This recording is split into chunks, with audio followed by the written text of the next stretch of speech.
हळवार बहरेल प्रीत ही आपली. भाग 17. तू खरं तर मगाशी खाली यायला हवं होतं.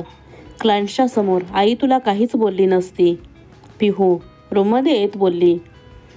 आणि जर का काही बोलल्या असत्या ना तर सगळ्यांचाच मूड ऑफ झाला असता माझ्यामुळे. अक्षिता पिहूला म्हणाली. जर दादा घरी असताना तर त्याने सगळी सिच्युएशन हँडल केली असती. पिहू. वीर आले नाहीत का अजून? अक्षिता हातातील पुस्तक खाली ठेवत बोलली. नाही, दादा तर आलेला नाही, पण तू का त्याची एवढी आतुरतेने वाट बघत आहेस? पिहू. नाही, मला जरा त्यांच्याशी बोलायचं होतं. अक्षिता. तुला एवढं काय महत्त्वाचं बोलायचं आहे त्याच्याशी की तू रात्रीसुद्धा त्याला इतक्या मोठ्याने हाक मारली? पिहू. मोठ्याने नाही, अक्षिता म्हणाली. मोठ्याने म्हणजे आजूबाजूचे सगळे नोकर तुझ्याकडेच बघत होते. पिहू. असेलही, पण खरंच मला कळलं नाही की मी त्यांना एवढ्या मोठ्याने हाक मारली ते. अक्षिता बोलली. अक्षू, तुला एक विचारू का? पिहू. तू आधी कुठे राहत होतीस? पिहू बोलली आणि अक्षिता चपापली. कुठे म्हणजे? अक्षिता न समजून बोलली. म्हणजे तू इथे राहायच्या अगोदर कुठे राहत होतीस? पिहूच्या प्रश्नाचं काय उत्तर द्यावं म्हणून अक्षिता मनातच काहीतरी विचार करत होती. तेवढ्यात खालून काहीतरी आवाज आला म्हणून पिहू आणि अक्षिता दोघीही रूममधून बाहेर आल्या. हे बघ तनिषा, वीर आला की मी त्याला सांगेन तुला कॉल करायला, पण तो आता घरी जा. रमा तनिषाला समजावत बोलल्या. आंटी, जोपर्यंत वीर घरी येत नाही तोपर्यंत मी कुठेही जाणार नाहीये.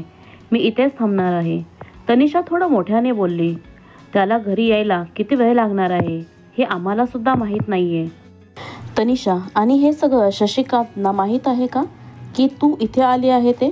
प्रकाशराव तनिषाला म्हणाले. नाही, मॉम डॅडला यातलं काहीच माहीत नाहीये. तनिषा त्यांना बोलतच होती की अचानक तिचं लक्ष अक्षिताकडे गेलं आणि तिच्या रागाचा पारा अजूनच चढला. तनिषा तिला काही बोलणार तोच. हे बघ, त्याचाच फोन आला. काय सांगू मी त्यांना? प्रकाशराव असं म्हणतच होते की तनिषाने त्यांच्या हातातील फोन काढून घेतला. हा डॅड. तनिषा. तो आता या वेळेला वीरच्या घरी काय करतेस? शशिकांत तनिषाला म्हणाले. डॅड, तुम्हाला माहीत आहे ना, वीरने सकाळपासून माझा कॉल रिसीव केलेला नाहीये. त्याला माझ्याशी बोलायला सुद्धा वेळ नाही. आणि मी मात्र सकाळपासून वेड्यासारखी त्याच्या फोनची वाट बघते. त्याला मात्र माझी काहीच काळजी नाहीये. तनिषा त्यांच्यावर चिडत बोलली. झाला परत हिचा आता धिंगाणा सुरू होणार. पिहू. का ग, असं का म्हणतेस? अक्षिता न समजून बोलली. जर एखादी गोष्ट तिच्या मनासारखी नाही ना झाली तर तिचा राग उफाळून येतो. कधी कधी असं वाटतं की ज्वालामुखी सुद्धा तिच्यापेक्षा कमी तापट असेल.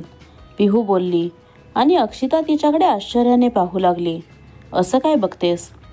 पिहू अक्षिताला म्हणाली. अगं, ती तुझी होणारी वहिनी आहे आणि तू तिच्याबद्दल असं काय बोलतेस? अक्षिता पिहूला म्हणाली.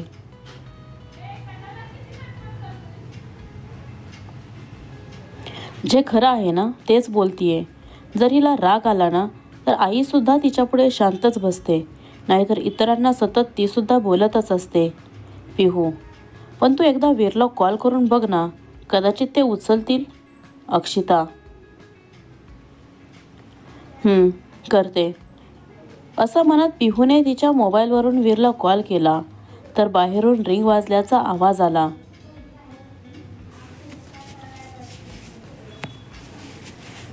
ही तर वीरच्या मोबाईलची ट्यून आहे. तनिषा असं बोलतच घरातून बाहेर पडली तर वीर गाडीचा दरवाजा ओपन करून गाडीतून खाली उतरत होता. वीर, काय आहे हे सगळं? तनिषा त्याच्यावर ओरडत बोलली. सगळेजण बाहेर निघून आले. अक्षिता आणि पिहू त्यांच्या मागोमाग बाहेर आल्या. तू आत्ता या वेळेला इथे काय करतेस तनिषा? वीर एकदम सॉफ्ट टोनमध्ये बोलला आणि तनिषा त्याच्याकडे पाहतच उभी राहिली. कुठे होतास तू इतका वेळ? आणि तू तनिषाचा कॉल का रिसीव केला नाहीस? प्रकाशराव वीरवर चिडत बोलले. जर मी लग्नाच्या आधी तुझा कॉल रिसीव केला नाही म्हणून तू इथे आलीस, आणि जर मी लग्नानंतर तुझा कॉल रिसीव केला नाही तर? वीर. म्हणजे हे सगळं तू मुद्दामून केलंस? तनिषा. नाही, माझा फोन सकाळपासून माझ्या मित्राकडे होता आणि मीच त्याला सांगितलं होतं की कोणाचाही कॉल आला तरी उचलू नकोस. येताना मी त्याच्याकडून माझा मोबाईल घेतला. त्याच्यावरती सगळ्यांचे मिस कॉल्स पडले. मी तुला कॉल बॅक करणारच होतो, पण म्हटलं घरी आल्यानंतर तुला कॉल करावा म्हणून तुला कॉल बॅक केला नाही. पण तूच तर मला इथे येऊन सरप्राईज दिलंस. वीर, मस्करी करतोयस का तू माझ्यासोबत? तनिषा, मी कशाला मस्करी करेन तुझ्यासोबत? वीर, नक्की? तनिषाने विचारले. तू जा आता घरी, आपण उद्या बोलू. तसंही मला आज खूप कंटाळा आलाय. वीरच्या बोलण्याने तनिषा शांत झाली आणि तिथून निघून गेली. वीर अक्षिताला क्रॉस करून आतमध्ये निघून गेला. त्याच्या हातांचा टच तिच्या हाताला लागला आणि अंगावर शहारे आले, जणू काही कोणीतरी अंगावर मोरफीस फिरवल्यासारखे. अक्षू, तुला दादाशी काहीतरी बोलायचं होतं ना? पिहूच्या बोलण्याने अक्षिता भानावर आली. हो, जाते. अक्षिताने बाहेर उभे राहून दरवाजावर नॉक केलं तर दरवाजा हलका उघडला गेला. तिने रूममध्ये डोकावून पाहिलं तर रूममध्ये वीर नव्हता. अक्षिताने आजूबाजूला नजर फिरवली तर वीर कुठेच दिसला नाही. ती बाहेर जायला मागे वळली आणि समोर वीरला अशा अवस्थेत पाहून तिने पटकन तिचे दोन्ही डोळे हाताने झाकले. रूममध्ये यायचं होतं तर नॉक करून यायचं होतं ना? वीर, मी नॉक केलं होतं, पण तुम्ही आतून काहीच बोलला नाही आणि दरवाजाही हलका उघडला गेला म्हणून मग आतमध्ये आले. अक्षिता कसंबसं बोलली. तू तुझे डोळे उघडू शकतेस, माझं झालंय, वीर बोलला आणि अक्षिताने हळूहळू तिचे डोळे उघडले. तुम्हाला आतूनच कपडे घालून यायला काय झालं होतं? अक्षिता, ही माझी रूम आहे आणि माझ्या रूममध्ये मी कसं यायचं आता हे तू मला सांगणार का? वीर तिच्याकडे कटाक्ष टाकत बोलला. तू अजून जागी का आहेस? वीर, नाही, मला झोप आलेली नाही आहे. अक्षिता, हो, असंच म्हणायचं. मला भूक नाही आहे आणि परत किचनमध्ये जाऊन जेवण शोधायचं. मला झोप नाही आहे आणि बाहेर सोफ्यावर बसून तिथेच झोपायचं, वीर बोलला आणि अक्षिता त्याच्याकडे क्षणभर बघतच राहिली.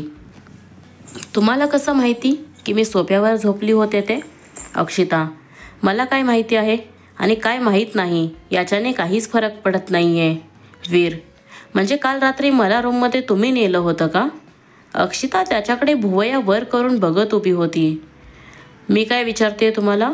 काल रात्री तुम्हीच मला रूममध्ये नेलं होतं का? अक्षिता थोड्या लटक्या रागात बोलली.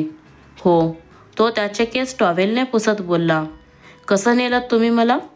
हे विचारताना मात्र अक्षिताच्या मनात विचारांचं काहूर माजलं होतं. कसं म्हणजे? तो तिच्याकडे एकटक बघत बोलला. हे माझ्याकडे असं का बघतायत? अक्षिता मनात विचार करत होती की तिला तिच्या चेहऱ्यावर गरम श्वास जाणवू लागले आणि तिच्या अंगावर पुन्हा शहारे आले. तो अगदी तिच्या जवळ उभा होता. त्याचे गरम श्वास नसानसात भिनत होते, पण हातपाय थंड पडल्यासारखे वाटत होते. तुम्ही थोडं दूर राहा माझ्यापासून, ती स्वतःला सावरत त्याच्यापासून दूर जात बोलली. तुला हेच ऐकायचं होतं ना की मी तुला रूममध्ये कसं नेलं ते? तो आणखी तिच्या जवळ येत बोलला. आता मला जाणून घ्यायचं नाही, असं म्हणत ती रूममधून जात होती की त्याने तिचा हात पकडला आणि स्वतःजवळ ओढलं. वीर, काय करताय तुम्ही हे? माझा हात सोडा. पण त्याच्या हाताची पकड इतकी घट्ट होती की ती तिचा हात सोडवू शकत नव्हती. पण आता तुला जाणून का घ्यायचं नाहीये? वीर पुन्हा तिला स्वतःजवळ ओढत बोलला. आधी तुम्ही माझा हात सोडा. किती घट्ट पकडलाय. अक्षिता त्याला रागीट लूक देत बोलली. आता तू कितीही प्रयत्न कर, पण तू तुझा हात सोडवू शकणार नाहीस, वीर अक्षिताला म्हणाला. म्हणजे? अक्षिता न समजून बोलली. काही नाही.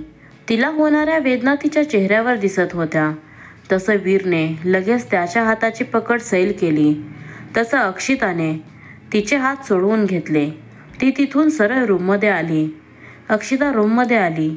तिने आल्या आल्या पाण्याने भरलेला ग्लास घेतला आणि तो एका दमात संपवला. ती बेडवर बसली आणि तिने एक दीर्घ श्वास घेतला. आज वीरना काय झालं होतं? ते असं का वागत होते? त्यांच्या वागण्यात आज काहीतरी बदल जाणवत होता.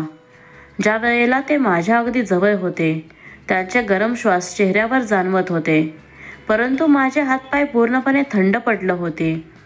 त्यावेळेला मला काय होत होतं हे माझं मलाच कळलं नव्हतं. आणि त्यांनी मला रूममध्ये कसं आणलं ते सांगत होते, पण मीच न ऐकता निघून आले. खरं तर मी त्यांचं म्हणणं ऐकून घ्यायला हवं होतं. मी इथून जाणार आहे हे सांगण्यासाठी मी त्यांच्या रूममध्ये गेले होते, पण दुसरेच विचार डोक्यात घेऊन आले. अक्षिता असं म्हणतच होती की तिचा फोन वाजला. मोबाईलवरचं नाव बघून अक्षिता थोडी अचंबित झाली, तरीही तिने कॉल रिसीव्ह केला. हॅलो अक्षिता, कशी आहेस? समोरून काळजीचे स्वर तिच्या कानी पडले. मी बरी आहे, पण तू एवढ्या रात्री का फोन केलास? अक्षिता, काय झालं? तुझा आवाज असा का येतोय? अंकिता अक्षिताला म्हणाल्या. कुठे काय, मला काहीच झालेलं नाहीये, मी ठीक आहे. अक्षिता कसंबसं बोलली. तुझी आई आहे मी अक्षू, तुझ्या आवाजावरूनही कळतं की काहीतरी नक्कीच झालंय. अंकिता, आई मी ठीक आहे. अक्षिता, मग तुझ्या डोळ्यात पाणी का आलं? अंकितांनी विचारले. खूप दिवसांनी तुझ्याशी बोलते, तुझी खूप आठवण येते सारखी, पण कोणासमोर मन मोकळं करू शकत नाही. कितीतरी दिवसांनी तुझा आवाज ऐकला, असं वाटतंय हा आवाज सतत ऐकत राहावा. अक्षिता भावनेच्या भरात बोलली. बाबा नाही आहेत ना तिथे? अक्षिता डोळ्यातील अश्रू पुसत स्वतःला सावरत बोलली. ते नाहीत म्हणून तर तुला कॉल केला आत्ता. अंकिता, बरं. अक्षिता, सगळे व्यवस्थित आहे ना अक्षू? म्हणजे तू जिथे राहतेय तिथे काही प्रॉब्लेम तर नाही आहे ना? जर तसं असेल तर सांग.